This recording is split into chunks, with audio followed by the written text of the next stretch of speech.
Johnny Tremain, A Story of Boston in Revolt by Esther Forbes. This is Chapter 3, Part 4. The thought of Lavinia Light gorging herself to death, if it pleased her, on fine foods had started the gastric juices in his stomach an hour ago. He had had no breakfast, and for supper the night before, only one salt alewife and a mug of milk. Alewife. Alewife. It was noontime, and he craved food, not the mere coarse bread, cheese, ale, and apples, which had always made up the larger part of his diet, but rare and interesting things, such as he had smelled cooking in rich people's houses and the best taverns, but had never tasted. First, he tormented his hunger by going from one tavern kitchen to the next to see which smelled the best. At the Bunch of Grapes, a maid was basting a roast of beef. A spicy pudding was bubbling on the hearth. At the King's Coffee House, a suckling pig was so crisp and browned it was fairly bursting. He almost drooled at this pig, but walked on, and everywhere he smelled chocolate and coffee. He had never in his life tasted either. He stopped in the kitchen of the Afric Queen. What he saw there made him feel he had swallowed a small live kitten, but he could almost enjoy these pangs, for in his pocket was Mr. Hancock's silver. Any minute he could assuage that kitten. And so to the Cromwell Head, and back again to Union Street. His mind was made up. He would dine at the Afric Queen, for here he had seen maids roasting innumerable small squabs, each stuffed with fragrant dressing and wrapped in bacon. And he had seen pastries, apple, mince, pumpkin, plum tarts, come out of the brick oven. The crust on them was an inch thick and so short and flaky it looked like scorched tissue paper. "Well, kitten," he said contentedly to his stomach as he took his seat humbly in the kitchen, where grooms and such were fed while their betters ate in the dining rooms. "You're going to have more than a saucer of milk today. How do you like, say, 5 of those little squabs?"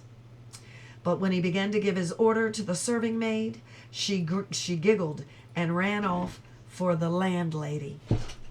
"Now, boy," this lady said to him firmly, "you just show me that color of your money." Satisfied, she grunted and told the maid to serve the little master. This young girl was hardly older than Scylla. She could not help laughing at the things he ordered: the 5 little squabs, 3 of each kind of pastry, a wreath of jellied eels, because she said it was a specialty of the house, a tipsy parson, white bread tied into little knots, buttered and baked, and a pot of coffee, and another of chocolate. When Johnny saw a dish being prepared in the kitchen for some dinner in the other room, he would call for some of that, and she giggled again and fetched it for him. There was only one disappointment. The smell of coffee had always attracted him. He was disappointed at the bitter taste. The chocolate, however, was even better than he dared to hope. But when he came to pay, he was chagrined to find so much of his money had gone to fill and overfill his stomach. The kittens were no longer gnawing inside him, trying to get out. In fact, it was no longer a kitten. "I feel as if I'd swallowed a Newfoundland dog, and it had died on me." What a fool he had been. He thought suddenly of Rab. That Rab wouldn't have let himself go so. And for the first time, standing in the cobbled stable yard behind the inn, he realized that the back of the little building he saw beyond the Afric Queen stables was the printing shop of the Boston Observer on Salt Lane. He wanted to cross through the backyards to go see that Rab, but thought better of it. Not until he came as a friend and equal, not as a beggar. No. He decided he would buy himself some shoes. His own flapped as he walked. His toes showed. but he hadn't liked it when Jehu had referred to him as a boy with broken shoes. As he left the cobbler's, his new shoes squeaking on his feet, he saw a peddler pushing a barrow of limes up Cornhill. "Fine lemons and limes! Lemons and limes!" There was nothing in the world Isana so craved as lemons, and Mrs. Laffan could not buy them for her. They were too dear. But sometimes sailors from the Indies and storekeepers would give her one because she was so beautiful and would hug and kiss anyone who gave her a lime. Johnny filled his pockets, the pockets of his jackets and breeches, with limes. Now for Scylla. He could not buy her a gray pony, a golden necklace, nor a little sailboat. He went to a stationer's. There he found a book with the most wonderful pictures of Calvinistic martyrs, dying horribly, but prayerful deaths. He glanced at the text. With his help, she would soon be able to read it.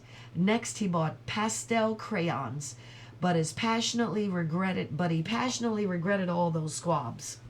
He had no money left to get his drawing paper. His new shoes fitted to a nicety. If the Newfoundland dog was a heavier tenant in his stomach than the kittens, it was more restful.